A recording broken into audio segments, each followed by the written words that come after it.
What's up, everybody? Chris here from Chris Gates Fitness, back with another episode, and I want to thank you for tuning in. Today's episode is on the topic of, should you take a pre-workout supplement? So real quick, before we dive into it, I want to remind you, as always, that there's video of this episode on YouTube and Facebook. You can find the podcast on Apple Podcasts and Spotify, and you can also follow me on Twitter, Facebook, and LinkedIn. So if you have any of those social media platforms and you're not following already, please head over and do so. Also, I am a coach, so if you're interested in taking your fitness and nutrition to the next level, let's talk, let's get in touch, and I'd love to work with you. So let's figure out what type of program might work for you and get rolling. And also, you can visit my website for hundreds of articles on fitness, nutrition, mindset, and more to just try and help you learn and get the most out of your fitness and nutrition. Okay, so like I said, this episode is about pre-workout supplements and whether or not you should use them. And let's dive into the basics here first before we actually talk about whether you should or shouldn't. So let's define what a pre-workout supplement actually is. Generally speaking, a pre-workout supplement is something that gives you an energy boost before you get in the gym or before you go do any type of workout. These can come in different forms, but largely what we're talking about is a supplement that's a type of powder that you scoop, you put into water, and you drink before you do a workout. Now, other energy drinks and forms of caffeine and such could be considered a pre-workout, but we're talking in this video about the actual supplement and the powder form of pre-workout that is most popular in terms of what we call a pre-workout supplement. We're going to dive into the specifics about ingredients that are in these powders, but I want to just talk about caffeine first because caffeine is present in just about all of these. And we have a lot of information that tells us that caffeine is absolutely something that boosts our performance when it comes to fitness. I wrote a complete guide to everything you need to know about caffeine, training, and nutrition. And there's a link to that article in the article I wrote about this topic on pre-workouts on my website. So head over to my website if you want to learn more about caffeine, training, and nutrition. There's a link in there. But from that article and from more research on pre-workout supplements, we very much know that caffeine is an ingredient that's beneficial for performance. So we can just establish that right off the bat. And I think you have noticed that probably at some point in your life, whether you've used caffeine before a workout or if you've just had the regular cup of coffee to get your day started. I think you know that it gives you an energy boost, right? So we know that to be true. So there we go. We know caffeine is a workout enhancer. We also know that creatine is something that boosts performance. And there's a ton of research. Creatine is actually the most studied and kind of unanimously agreed upon supplement for fitness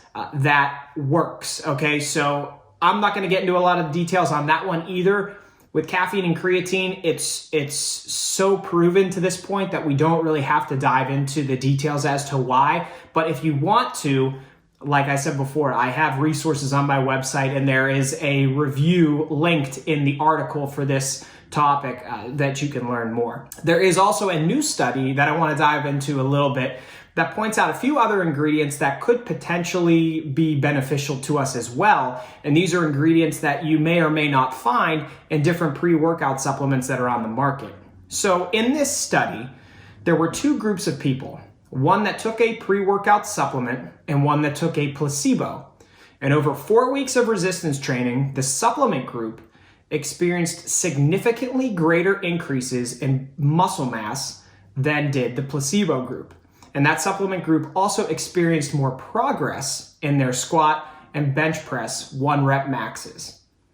So that's pretty interesting because most of the research to date on pre-workout supplements has been much more acute in terms of the duration of the study. So we have a lot of research that says, hey, if you take this pre-workout supplement 30 minutes prior to a workout, you're going to have better performance in that workout. Like we have a lot of those very short-term, isolated to one day or a couple days of workouts, but we don't have one that is over 4 weeks at least we don't have a lot of research that's over something like 4 weeks like this study was. So it was interesting to see that, okay, now we know that there is that acute response where a pre-workout supplement can influence the workout of that day, but over a longer period of time, it seems to probably continue to do that, and it can help us build muscle, build strength, things like that. So it's pretty exciting, and I think it's also not that surprising. But in the study, that pre-workout supplement also included the ingredients citrulline malate, betaine, and beta-alanine. So it's less clear on how big of an impact those ingredients, along with caffeine and creatine, had on the performance increase over 4 weeks. But it's interesting, and I would love to see more research on those specific ingredients to see if those are ingredients that we should be looking for in our pre-workouts moving forward. But nevertheless, it's yet another study in a long list of studies that shows us that pre-workout supplements do seem to improve performance, not only in an acute manner, so taking before a workout on one day, but also doing that repeatedly over a span of 4 weeks, such as this study.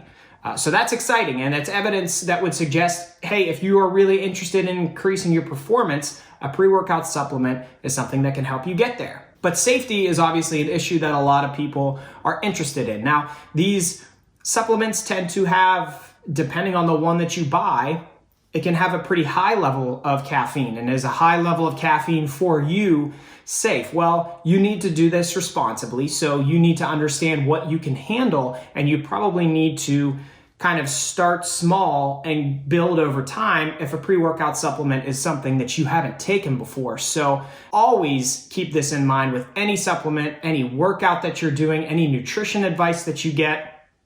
Do so responsibly, start slow, and build over time. And with a pre-workout supplement, if you're unsure and you don't feel like you can make that decision on your own, talk to your doctor about it. If you have any type of existing health condition that might be an issue, this is always something that you should do. But generally speaking, I think if you've never taken a pre-workout supplement before, most of the time it's okay to do so. You just need to do so responsibly, and you need to not go overboard. I can speak from personal experience with that. When I started taking pre-workout supplements, I started small, and I saw a huge boost in performance.